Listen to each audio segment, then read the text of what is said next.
الحمد لله نحمده ونستعينه ونستغفره ونؤمن به ونتوكل عليه ونعوذ بالله من شرور أنفسنا ومن سيئات أعمالنا من يهده الله فلا مضل له ومن يضلله فلا هادي له ونشهد أن لا إله إلا الله وحده لا شريك له ونشهد أن سيدنا ومولانا محمدا عبده ورسوله صلى الله عليه وعلى آله وأصحابه وبارك وسلم تسليما كثيرا.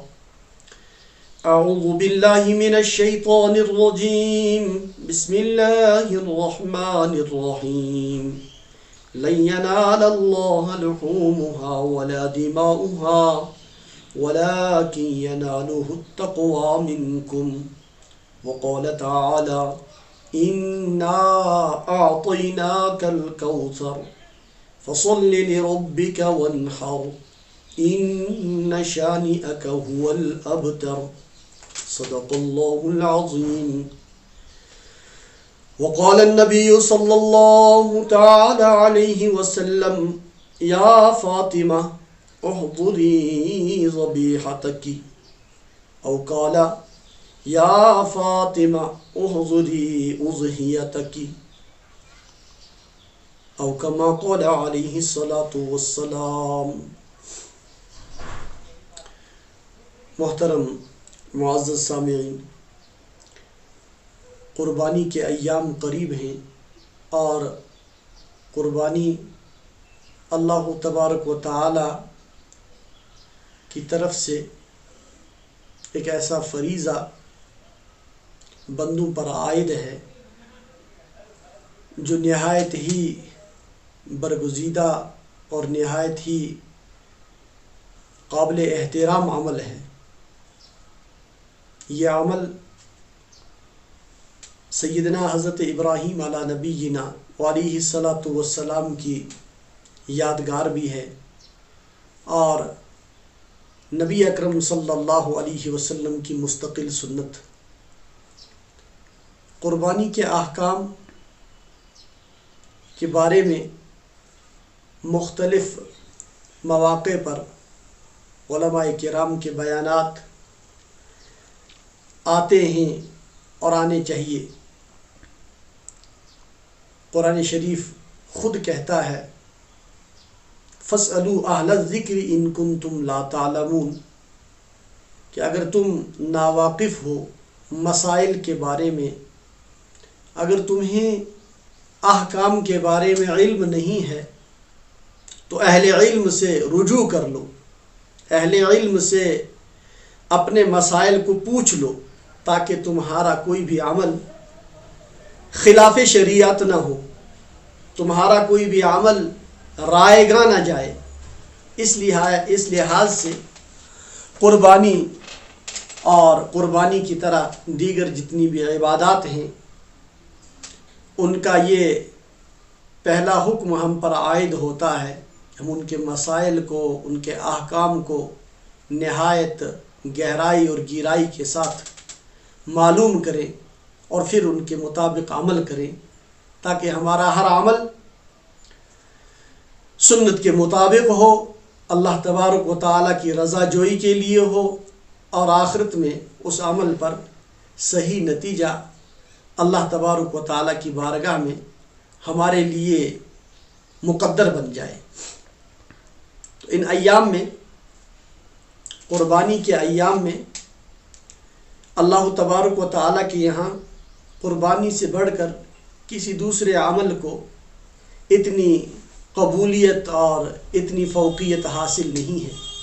لہٰذا ہر صاحب مال، صاحب ثروت جس کو اللہ تبارک و تعالیٰ نے نصاب کا مالک بنا دیا ہو، اس پر لازم بنتا ہے، چاہے وہ مرد ہے یا عورت، کہ وہ اپنے مال میں سے ایک آدھ جانور قربان کر لے. قربانی کے احکام میں سے چند مسائل کو آج کے اس پروگرام میں ہم شامل کرتے ہیں۔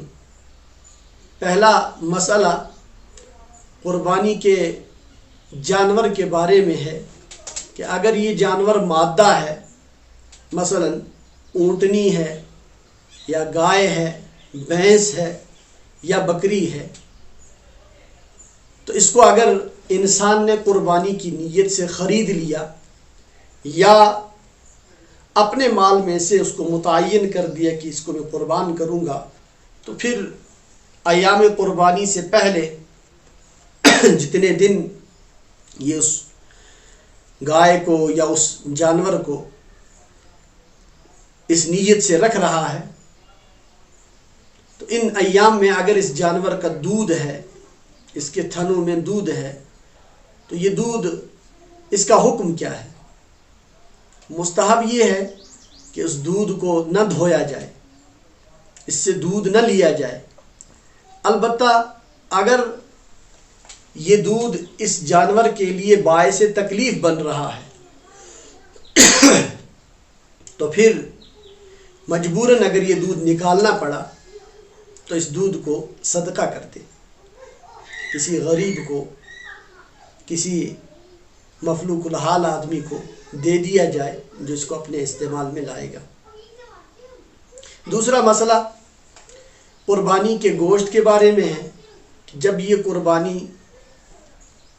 ذبح کر دی گئی، قربانی کو اللہ تعالیٰ کے یہاں تکبیر پڑھ کے اس کو ذبح کر دیا، تو اب اس کا گوشت کس طرح تقسیم کیا جائے؟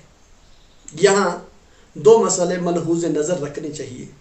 پہلی بات یہ، اگر بڑا جانور ہے جس میں 7، 6، 5، 4، 3 یا 2 آدمی شریک ہیں، تو اب یہ جانور تقسیم کیا جائے گا، اس کے حصوں کو علیحدہ کیا جائے گا، تو یہ یاد رکھنا چاہیے کہ یہ تقسیم تول کر ہونی چاہیے، اندازے کی تقسیم یہاں قابل قبول نہیں ہوگی۔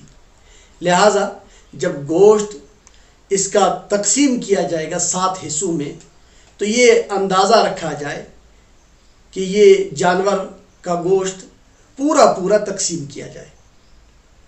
ہاں اگر جنس بدل دی گئی، مثلا کسی ایک طرف میں گوشت کو چند کلو کم رکھ دیا، اس کے بدلے میں اس کو اس جانور کا سر یا اس کے پائے دے دیے، تو اس صورت میں اگر تھوڑی کمی زیادتی ہوگی وہ کمی زیادتی معاف ہے، کیونکہ جنس اب تقسیم ہو گئی۔ اب جنس جب بدل گئی تو سود کا حکم یہاں جاری نہیں ہوگا، ورنہ اگر گوشت کے بدلے میں گوشت کسی کو کم دے دیا تو جس نے زیادہ لے لیا اس نے گویا کہ سود لے لیا۔ اس لیے تقسیم کرنے والوں کو یہ یاد رکھنا چاہیے کہ برابر ترازو سے تول کر 7 حصوں میں تقسیم کیا جائے، تاکہ کسی کا حصہ 7ویں حصے سے کم نہ رہے۔ اب ہر آدمی جب اپنے اپنے قربانی کے حصے پر قابض ہو گیا، اس نے لے لیا، تو یہ جو اپنے حصے میں آئی ہوئی مقدار ہے یا گوشت ہے، اس گوشت کے تقسیم کرنے میں اختیار ہے۔ پہلی بات یہ ہے، قرآن شریف کی آیت ہے لَن يَنَالَ اللَّهَ لُحُومُهَا وَلَا دِمَاؤُهَا، کہ اللہ تعالیٰ فرماتے ہیں نہ ہی اللہ تبارک و تعالیٰ کو قربانی کا گوشت پہنچتا ہے اور نہ قربانی کا خون، وَلَكِنْ يَنَالُهُ التَّقْوَى مِنْكُمْ، اللہ تک تو ایک ہی چیز پہنچتی ہے، وہ تمہارے دل کی حالت ہے، تمہارا تقوی ہے، تمہاری صدق نیت ہے کہ تم نے اللہ کے لیے نیت کیا یا کسی فاسد نیت سے قربان کیا ہے۔ اس لیے پہلے اپنی نیت بنا لی جائے کہ ہم قربان کر رہے ہیں صرف اللہ کے لیے۔ ان صلاتی و نسکی و محیای و مماتی للہ رب العالمین، یہ جو آیت ہے یہ بھی اسی مضمون پر مشتمل ہے۔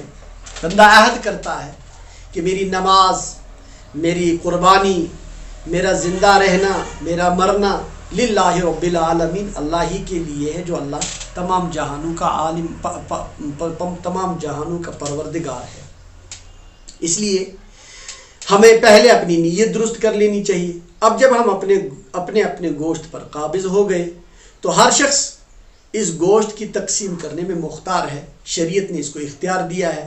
اگر یہ ضرورت مند ہے، گھر میں عیال بڑا ہے، تو یہ اپنے گھر میں اس پورے گوشت کو استعمال کرنا چاہتا ہے، شریعت نے اس کو اجازت دی ہے۔ اور اگر یہ پورے کا پورا گوشت تقسیم کرنا چاہتا ہے، شریعت اس سے بھی نہیں روکتی ہے۔ اور تقسیم کرنے میں یہ خیال رکھنا چاہیے، مستحب ہے کہ جب انسان تقسیم کرے تو اپنے اہل و عیال کے لیے بھی ایک حصہ رکھ لے، حسب ضرورت، جتنا انسان کی ضرورت ہو یا گھر کے اہل و عیال کی ضرورت ہو اتنا رکھ لے، اور پھر ایک حصہ عام فقراء اور عام مومنوں پر تقسیم کیا جائے، اور تیسرا حصہ اپنے رشتہ داروں کے لیے، اقربا کے لیے رکھنا چاہیے۔ اور پھر اس طریقے سے تقسیم کرنا یہ بزرگوں کا طریقہ ہے، یہ مستحب ہے۔ اگر کسی سے یہ اہتمام ہو سکتا ہے تو بہتر ہے، اور اگر اتنا اہتمام کرنا ممکن نہیں ہے تو پھر بالعموم تقسیم کر دیا جائے۔ اکثر اوقات ایسا ہوتا ہے کہ انسان کے پاس ٹائم نہیں، وقت نہیں بچ رہا ہے، یا انسان اتنا تقسیم کرنے کا متحمل نہیں ہے، کوئی آدمی بیمار ہے یا کسی مصروفیت میں ہے کہ وہ اب اتنے اہتمام سے پورے طریقے سے یا مستحب طریقے سے تقسیم نہیں کر پاتا ہے، تو اس کے لیے اختیار ہے، وہ جس طرح چاہے اس طرح تقسیم کر لے، چاہے اپنے رشتہ داروں میں بانٹ دے یا اپنے ہمسایوں میں بانٹ دے یا اپنے گھر میں ہی استعمال کر لے، شریعت نے اس سے روکا نہیں ہے۔ بہرحال گوشت کی تقسیم کے اندر جو زیادہ باریکیاں اختیار کی جاتی ہیں اتنا ضرورت نہیں ہے۔ شریعت نے پہلے ہی کہہ دیا کہ اب یہ اللہ تبارک و تعالیٰ کو، اللہ تعالیٰ کی طرف سے دعوت ہے، تم سارے کے سارے اس کو کھانے میں تمہارے لیے اختیار ہے۔ شریعت اس لیے اختیار دے رہی ہے کہ بندے کسی حرج میں نہ واقع ہو جائیں، ورنہ اکثر اوقات انسان معمولی مسئلوں کی وجہ سے الجھ کر رہ جاتا ہے، اور اس کے اچھے کام، نماز وغیرہ، ان چیزوں پر اثر پڑ جاتا ہے۔ اس لیے شریعت نے اختیار دے دیا کہ جیسے تمہارے لیے ممکن ہو اس طرح تقسیم کر لو۔ دوسری بات، قربانی کے سلسلے میں یہ یاد رکھ لینی چاہیے کہ ذی الحجہ کا چاند جب دکھائی دے، جو ہی ذی الحجہ کا چاند دکھائی دیا، وہاں سے لے کر 10ویں ذی الحجہ تک، یعنی قربانی کے دن تک، قربانی کرنے والے احباب اپنے بال، اپنے ناخن، ان کو کاٹنے سے اور ان کو تراشنے سے احتراز کریں، یہ بھی مستحب ہے۔ گویا ایک عاشق سی مثال بنانی ہے اور عاشق جیسی شکل بنانی ہے، میں گرویدہ ہوں، مجھے ان چیزوں کی طرف بھی دھیان نہیں ہے، اور عشق کی حالت میں اللہ تعالیٰ کے یہاں یہ بالکل اپنی بدن کی فکر وغیرہ کے بغیر اللہ تعالیٰ کے سامنے پیش ہو رہا ہے۔ اس لیے پہلی بات یہ یاد رکھ لینی چاہیے کہ ہم اللہ کے لیے قربانی کر رہے ہیں، اللہ کے سوا کسی کو دکھلانے کی نیت نہ ہو، اخلاص شرط اول ہے۔ نبی اکرم صلی اللہ علیہ وسلم ایک اہتمام سمجھایا کرتے تھے کہ قربانی اپنے ہاتھ سے ذبح کر لو۔ یہ بھی مسئلہ ہے، جس شخص کو ذبح کے مسائل اور ذبح کے بارے میں علمیت ہو، اسے چاہیے کہ وہ اپنی قربانی اپنے ہاتھ سے ذبح کر لے۔ ذبح کے بارے میں یاد رکھ لینا چاہیے کہ ذبح میں مرد ہونا شرط نہیں ہے، بلکہ شرط یہ ہے کہ انسان ذبح کو جانتا ہو، اور اس میں فرائض ہیں۔ مثلا نمبر 1 کہ مسلمان ہو، ذبح کرنے والا مسلمان ہو۔ نمبر 2 یہ نیت کر لے کہ میں اللہ کے لیے ذبح کر رہا ہوں، غیر اللہ کے لیے ذبح نہیں کرتا ہوں، یہ نیت انسان کے دل میں ہو۔ اور تیسرا فرض ہے کہ یہ بسم اللہ پڑھ لے، بسم اللہ اللہ اکبر، یہ مسنون ہے، اور بسم اللہ کا پڑھنا یہ سنت ہے، یہ فرض ہے۔ پہلے ہی انسان بسم اللہ پڑھ لے، بسم اللہ اللہ اکبر۔ اور چوتھی چیز جس کو فرض قرار دیا گیا ہے وہ رگوں کا کاٹنا ہے۔ جانور کے گردن کے اندر اگرچہ بہت سی رگیں ہیں، لیکن 5 رگیں ایسی ہیں جن کا تعلق ذبح کے ساتھ ہے۔ نمبر 1، 4 رگیں۔ یہ 4 رگیں ایسی ہیں جن کا کاٹنا ذبح کے ساتھ متعلق ہے۔ نمبر 1، یہ بڑی نالی جس سے چارہ اور پانی وغیرہ جانور کے پیٹ میں پہنچتا ہے۔ نمبر 2، اس کی شہرگ جہاں سے جانور سانس لیتا ہے۔ اور تیسری اور چوتھی 2 رگیں یہ ودجین کہلاتی ہیں، یہ 2 خون کی رگیں ہیں۔ ان میں سے کم از کم 3 رگوں کا کٹنا لازم ہے، 2 کا کٹنا کافی نہیں ہوگا۔ 4 میں سے کم از کم 3 کٹ جائیں تو ذبح صحیح ہے، اور اگر 2 کٹ گئی 2 رہ گئی تو ذبح صحیح نہیں ہے۔ اس لیے یہ چیز معلوم کر لینی چاہیے۔ اور اب ایک اور مسئلہ ذبح کے متعلق یاد کروانا ضروری سمجھتا ہوں، وہ یہ کہ جانور کے پیچھے جو ریڑھ کی ہڈی ہے اس کا تعلق چونکہ دماغ تک رہتا ہے، یہ ہڈی گردن کے پچھلے حصے سے گزر کر اوپر کو جاتی ہے، اور گردن کے بیچ میں ایک ہڈی سفید رنگ کی رہتی ہے جو جوڑ بنی ہوئی ہے۔ اس کے آپس میں جو جوڑ ہیں وہ جڑے ہوئے ہیں، ان کے بیچ میں ایک تانتا ہے، سفید رنگ کی ایک رگ ہے، ایک پٹھا ہے جو گزرتا ہے۔ بعض حضرات اس کو کاٹنا لازم سمجھتے ہیں، ذبح کا حصہ سمجھتے ہیں، یہ غلطی ہے، بلکہ اس ہڈی تک چھری کو پہنچا کر چھوڑ دینا یہ لازم ہے۔ اور اس ہڈی کو کاٹنا، اس کو توڑنا، پھر اس کے اندر کے اس پٹھے کو کاٹنا یا اس کے اندر کے اس تانتے کو کاٹنا، یہ مکروہ قرار دیا گیا ہے۔ ایسا کرنا یہ جانور کو بلا وجہ تکلیف دینا ہے، اس تک پہنچا کر چھوڑ دینا چاہیے، اور پھر اس جانور کے ٹھنڈا ہونے کا، اس کے اعضاء کے اندر سکون پیدا ہونے کا انتظار کیا جائے۔ یہ ذبح کے چند مسائل تھے جن کو ہر قربانی کرنے والے کو یاد رکھنا ضروری ہے، اس لیے ان کا تذکرہ کر دیا گیا۔ ان مسائل کے کہنے کا اور ان کے تذکرہ کرنے کا اصل مقصد یہ ہے کہ ہر شخص کوشش کرے کہ اپنے ہاتھ سے قربانی کرے۔ نبی اکرم صلی اللہ علیہ وسلم نے سیدہ فاطمہ رضی اللہ تعالی عنہا سے ایک موقع پر ارشاد فرمایا کہ فاطمہ اپنی قربانی کے جانور کے قریب قربانی کے وقت حاضر ہو جا، اس لیے کہ یہ جانور قیامت کے دن آئے گا اپنے کھر کے ساتھ، اپنے بالوں کے ساتھ، اپنی کھال کے ساتھ، اپنے گوشت کے ساتھ، لہٰذا وہاں حاضر ہو جاؤ۔ اور اگر ممکن ہو تو عورت بھی اگر ذبح کرنا چاہے اپنے ہاتھ سے ذبح کر لے تو بہتر ہے، لیکن عام اوقات میں چونکہ عورت وہ اتنے دل کی اور مضبوط دل کی حامل نہیں ہوتی ہے، اس لیے عورت اگر اپنے کسی محرم سے، کسی بھائی سے یا کسی دوسرے آدمی سے مدد حاصل کرنا چاہے ذبح کے سلسلے میں تو منع نہیں ہے، ورنہ مرد نے تو کوشش کرنی چاہیے کہ اپنا قربانی کا جانور خود ہی ذبح کر لے۔ اللہ تبارک و تعالی ان مسائل پر ہمیں عمل کی توفیق عطا فرمائے۔ وآخر دعوانا ان الحمد للہ رب العالمین۔